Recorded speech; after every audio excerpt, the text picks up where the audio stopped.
सगळे प्रयत्न जे आहेत ते जयस्वाल सरांनी केलेले आहेत मोठ्या प्रमाणामध्ये।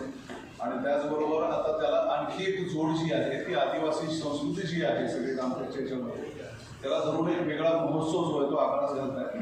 मी तुमच्या सर्वांचं या ठिकाणी मनपूर्वक स्वागत करतो आणि विनंती करतो की आज जयस्वाल सर आपल्याला या सगळ्या मोहिमेविषयी या महोत्सवाविषयी माहिती देतील।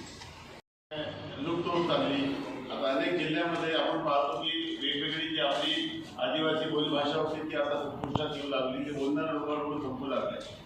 आणि या सर्व गावाच्या छोट्या छोट्या मंडळी इतर उत्सवामध्ये हे आदिवासी लोककला आम्ही पाहत असतो,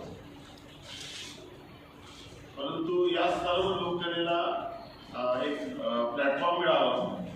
आणि ही संस्कृती वेगवेगळ्या लोकांना कळावी, त्यासोबतच एक मोठं भव्य व्यासपीठ उभा राहावं। त्या व्यासपीठामध्ये योग्य वेशभूषा करून ते सर्व सोशल मीडियाच्या माध्यमातून यूट्यूबच्या माध्यमातून कायमस्वरूपी रेकॉर्ड कसा व्हावा, त्यासाठी जी कुवारा ब्युसन नावाची जागा आहे, जसं रामटेक आहे तसं पारशिवनीमध्ये एक कुवारा ब्युसन नावाचा एक महत्त्वाचा तीर्थक्षेत्र जिच्यामध्ये सुमारे 10 लाख लोक येतात। त्याची यात्रा आता 2 एप्रिलपासून सुरू झाली।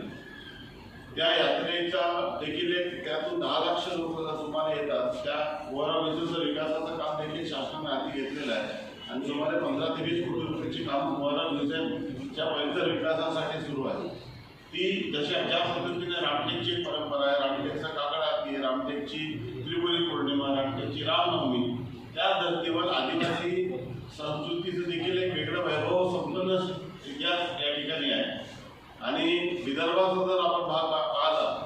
तर जसं पालघर आहे, नंदुरबार आहे, धुळे आहे, तसं आपल्या भागात एक गोंड संस्कृती, गोंड समाजाचा रूपाने मोठ्या प्रमाणात आहे आणि त्यांची जी बोलभाषा त्या भाषेमध्ये विविध गीत या ठिकाणी असतात। तर एक मोठं रंगमंच त्यांना उपलब्ध करून द्यावं आणि समाजाच्या इतर लोकांना देखील ही दैदिप्यमान संस्कृतीची माहिती व्हावी आणि या सर्व लोककलेला चालना मिळावी, त्याला राजाशी मिळावं, त्याचं कायमस्वरूपी शूटिंग होऊन ते वेगवेगळ्या चॅनलच्या माध्यमातून कायमस्वरूपी रेकॉर्डवर राहावे, त्यांना देखील या माध्यमातून आपली कला दाखवण्याची एक संधी मिळावी। आपला वैभव संपन्नशाली इतिहास कसा आहे हे देशातील इतर समाजाच्या घटकाला देखील कळावं, म्हणून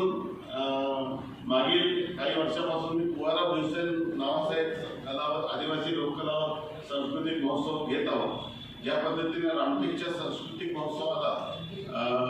राज्य सरकारने मदत केली आणि सोबतच त्याला खूप मोठी विरासत लाभली की रामटेकमध्ये